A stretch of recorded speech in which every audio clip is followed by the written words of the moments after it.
깨끗한 물, 수돗물을 먹어도 되는 나라. 우리나라는 전 세계에서 매우 드문 물이 깨끗한 나라다. 그런데 이 물이 당장 내년 3월에 고갈될 수 있다고?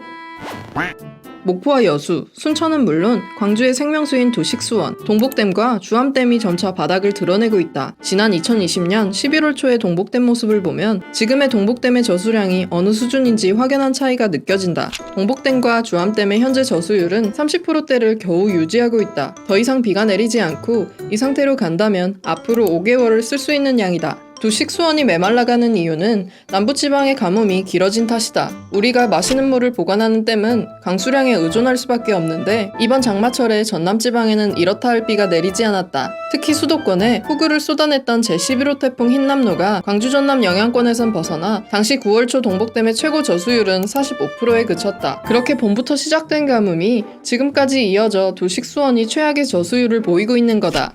광주시가 동복댐의 일일 취소량을 30만 톤에서 20만 톤으로 줄였지만 지금의 물 소비량이면 내년 3월 정도엔 제한급수 기준치인 7%까지 저수량이 떨어질 것으로 내다보고 있다. 그럼 당장 140여일 후에 제한급수라는 최악의 상황을 마주하게 될 수도 있다. 제한급수는 말 그대로 물 공급을 제한하는 걸 말한다. 특정 시간에만 물을 쓸 수 있게 된다는 것이다. 물이 끊긴다는 점에서 단수와 비슷하지만 단수는 단기적이라면 제한급수는 장기적이다. 광주 전역에 물이 끊긴 적이 있다.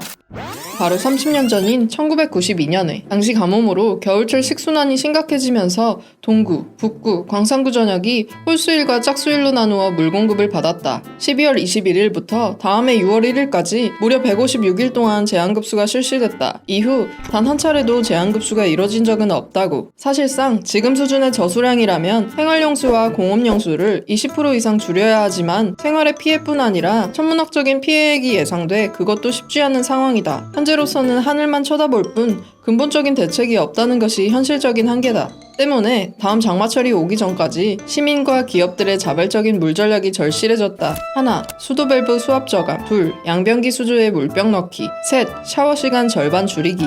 넷, 양치컵 사용. 다섯, 빨랫감 한 번에 세탁하기. 여섯, 설거지통 사용하기. 생활 속 사소한 노력으로도 최대 40%까지 수돗물 절약이 가능하다고 한다. 그럼 오늘 핑거 이슈는 여기까지다.